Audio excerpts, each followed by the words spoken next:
Welcome to Understanding the Map of Perception. The Quantum Manifesto Matrix program really works with limiting beliefs and how the brain is wired.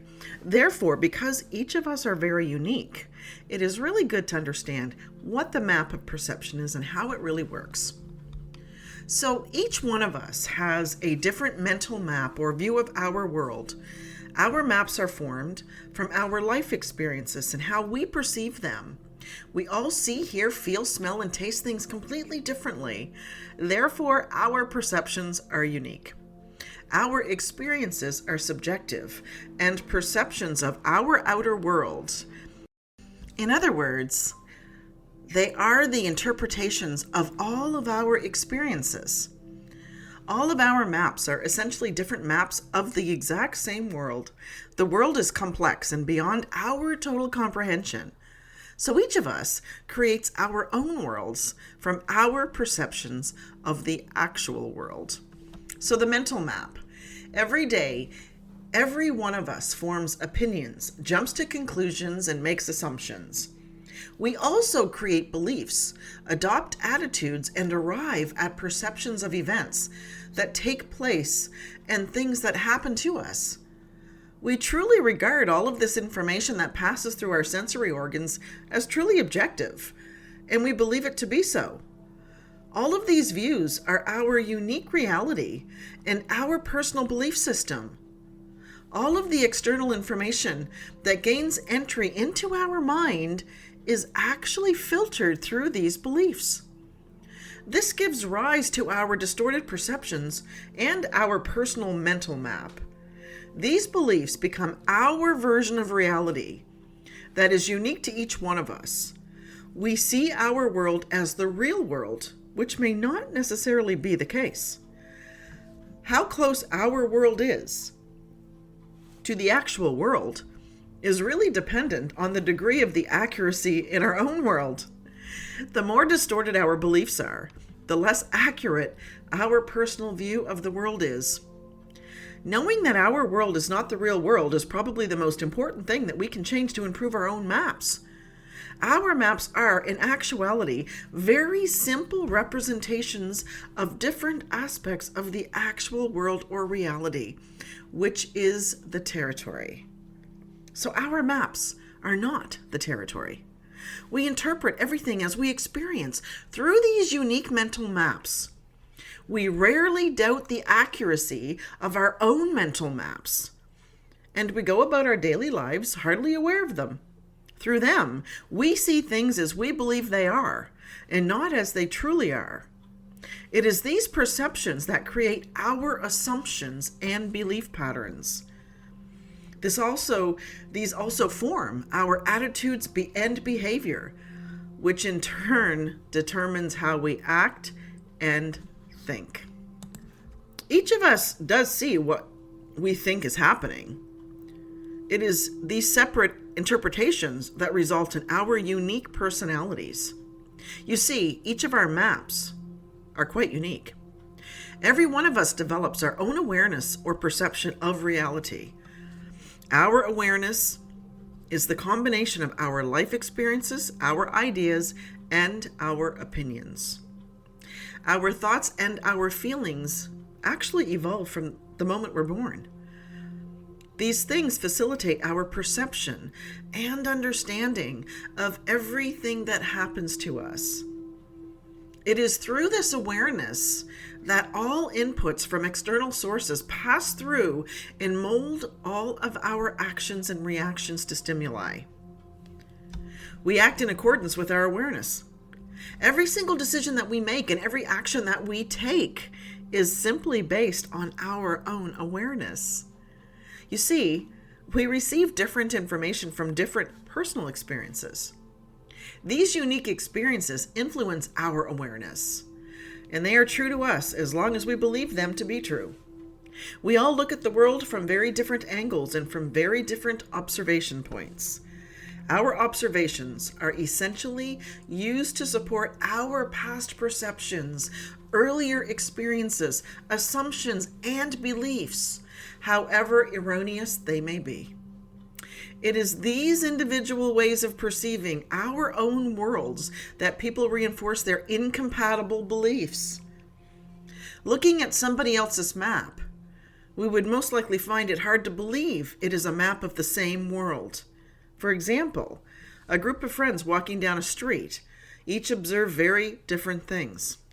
One person may look at the shops that have lined the streets, where another might focus their attention on members of the opposite sex, or someone might notice cars driving by, or the types of people that are walking along beside them.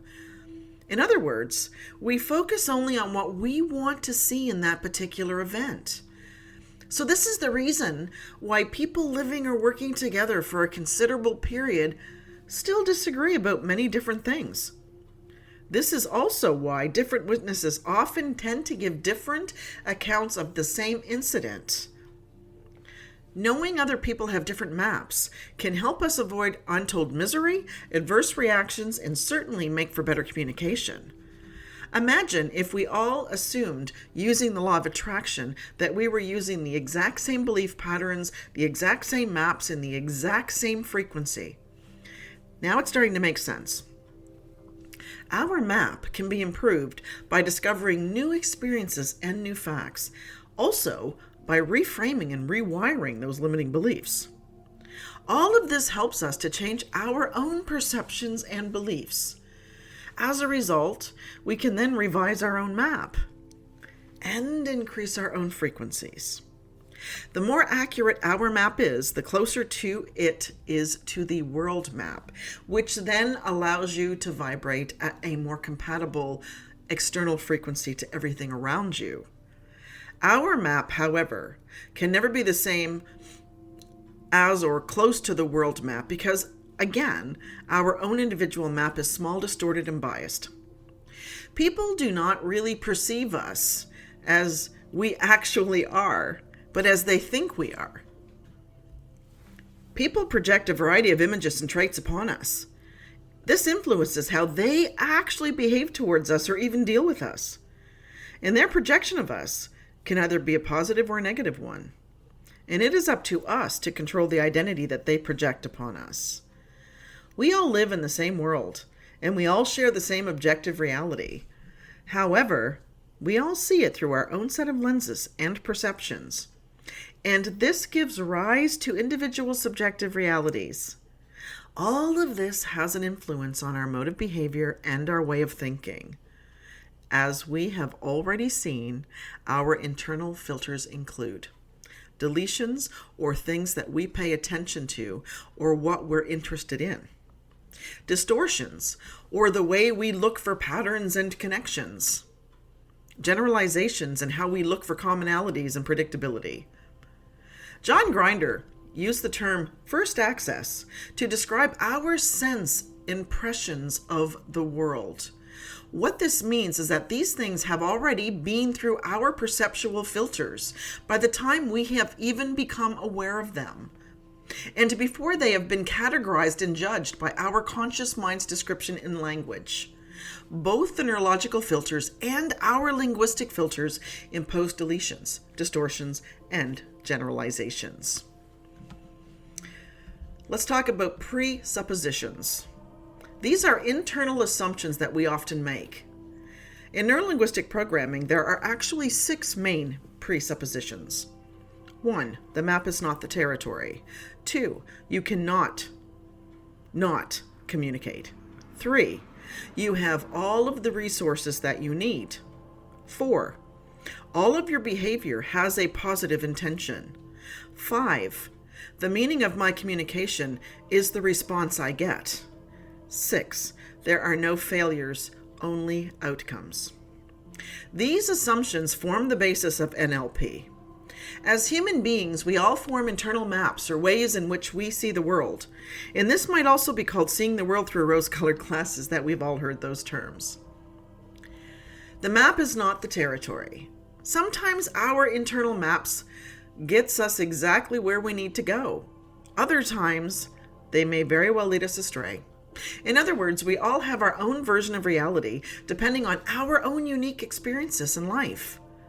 And it's important to note that while some of our past experiences might have been helpful, others may have been holding us back, and they may even be outdated. Hence, the inability to utilize the law of attraction with precision and accuracy.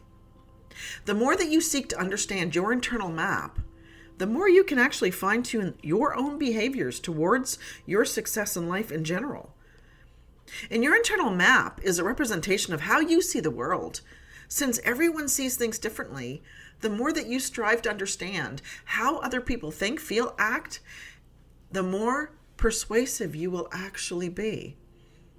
Our internal filters are comprised of our 5 senses, our beliefs, our language and self-talk, our physiological state, and our pre-existing mental habits and patterns. We cannot not communicate. Everything is about communication or lack thereof. Even when someone is silent, they are communicating with their body language. By taking steps to recognize someone else's body language and internal cues, you can begin to understand them so much better. You have all the resources that you need. NLP always assumes that you have all the resources that you need to be successful, which is one of the greatest things about it. This is derived from the humanistic psychology model of Carl Rogers and Abraham Maslow, which gave rise to the human potential movement. And this movement tells us that as humans, each of us is resilient and we do have the capacity for change. And this is contrast to the Freudian model, which placed more emphasis on the idea that humans are broken and wounded. All of your behaviors have a positive intention. NLP also assumes that all behaviors have a positive intention, which is a really good assumption. If we look at everything in this manner, well, then we can see that everything that we do has some kind of reason. And we might actually consciously do something such as smoke and have some kind of positive intention behind it that may become outdated over time. The meaning of my communication is the response I get. Well, this is simply all about owning your own communication and taking full and absolute responsibility for it.